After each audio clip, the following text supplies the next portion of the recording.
సాక్షి అనుదిన మన్నా ద్వారా మీ అందరికీ శుభోదయ.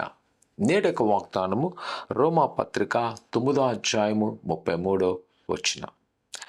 ఆయన యందు విశ్వసించువాడు సిగ్గుపరచబడడు.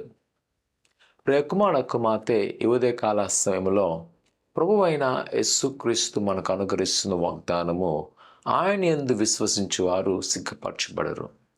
నిజమే.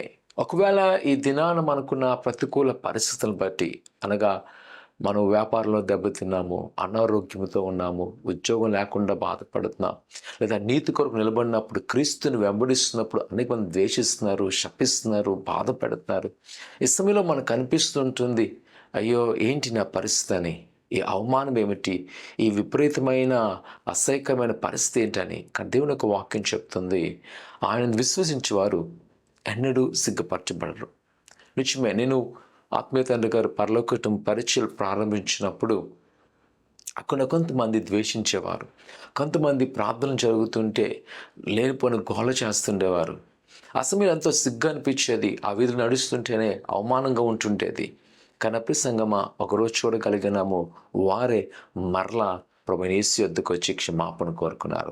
వారే ఎక్కడైతే సిగ్గుపడింపజేశారో అక్కడే వారు ప్రభువైన యేసుక్రీస్తుని మరలా పరలోకం పరిచయం కనపరచడం చూస్తున్నారు. నిజమే. ఆయనను సిగ్గుపరచువాను, ఆయన ఎన్నడూ కూడా సిగ్గునందడు.